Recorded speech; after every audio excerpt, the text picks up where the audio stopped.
Cela fait 600 ans que le séjour de congre existe. Ces coutumes remontent au Moyen Âge, moment où les courtiers de Catalogne, concrètement de Calatayud, venaient en Galice importer les cordages pour les bateaux.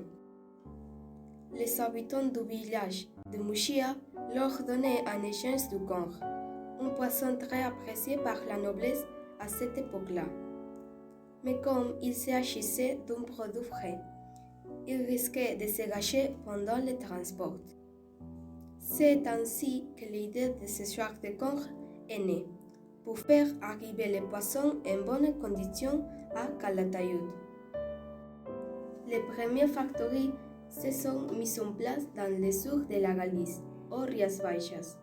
Pourtant, au jour d'aujourd'hui, il ne reste plus que le séjour de congre de Mouchia, dans le nord de la Galice. Ce qui a été le plus remarquable à l'époque, c'est que des petits ports du nord-ouest d'Espagne sont devenus de grands fournisseurs de poissons pour les zones du nord-ouest. Ainsi, les poissons circulaient de la Galice jusqu'à la province de Sorgues et les communautés autonomes d'Aragon et de Catalogne.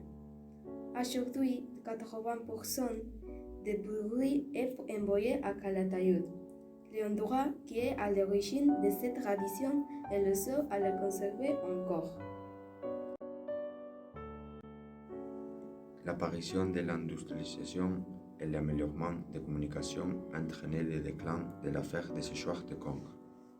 Petit à petit, celui qui avait jadis été un secteur d'importance pour l'économie des zones côtières les moins peuplées et les pires communiquées de la Galice commença à disparaître. L'arrivée au marché du congre sec provenant de la France et la perte de population dans les principales zones de consommation du produit n'ont fait qu'aggraver ces problèmes. De plus, à ce moment, les systèmes de réfrigération ont commencé à se développer, donnant naissance ainsi à une nouvelle forme de conservation du produit. Au jour d'aujourd'hui, il ne restait plus que les deux séchoirs de congre de Mouchia, que l'on pourrait même bien considérer comme des pièces de musée. Malgré cela, il est presque impossible d'obtenir un congre sec à Mouchia, puisque la quasi-totalité du produit est exporté en dehors de la Galice.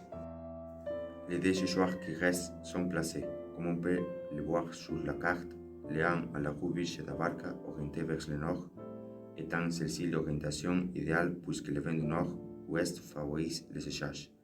L'autre entre la rue Atalaya et la rue du Guido, celui-ci orienté vers l'est.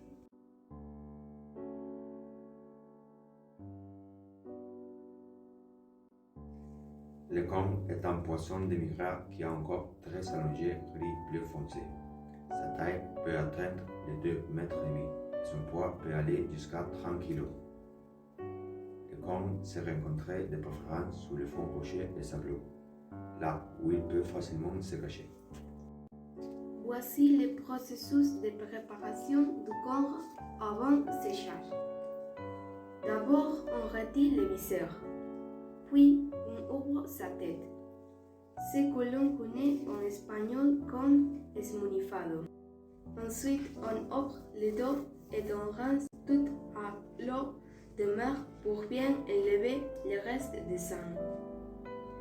Enfin, on lui ouvre entièrement la partie de l'espine dorsale et on lui fait les petites incisions par tout le corps, ce que l'on s'appelle el leñado, qui permet d'obtenir un séchage complet et homogène.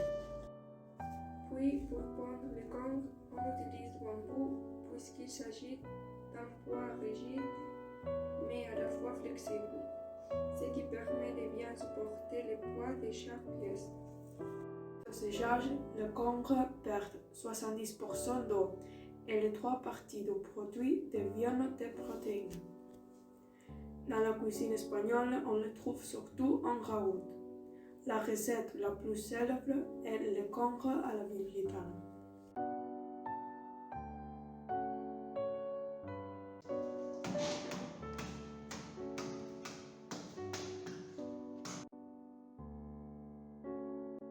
Le congre est d'habitude pêché en hiver, car c'est le moment de l'année où ils ont peu d'aliments dans le fond marin à cause du froid.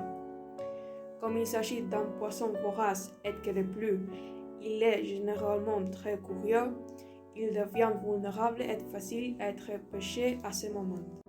Quant au séchage, la saison idéale pour l'entamer c'est début janvier, car c'est là que le vent du nord-ouest souffle intensément. La durée du séchage pour chaque pièce est d'environ 20 à 21 jours. Les séchoirs de congre traditionnels sont des structures de troncs de bois disposées de manière horizontale et verticale, ce que l'on appelle en espagnol cabrias. Ces structures sont présentes dans les deux séchoirs, mais il n'y en a qu'un qui continue d'utiliser cette technique traditionnelle, celui qui se trouve à la rue Coïdo. Les séchoirs sont privés. Ils appartiennent à deux familles de Muxía et ils sont tous les deux inactifs. Malheureusement, en 2021, la famille qui continue d'utiliser la technique de séchage traditionnelle a commencé à avoir des problèmes avec l'inspection sanitaire à l'heure de vendre les produits. Cela s'explique par le fait que le congre, séché en plein air, est exposé à toutes sortes d'animaux et d'insectes et doit supporter autant les vents que la pluie et le soleil.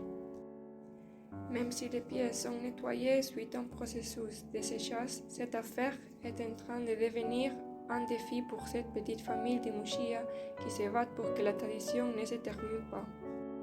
C'est pour cela que les voisins, à l'aide des représentants de la mairie, ont commencé à protester dans le but de sauver cette tradition qui risque de disparaître.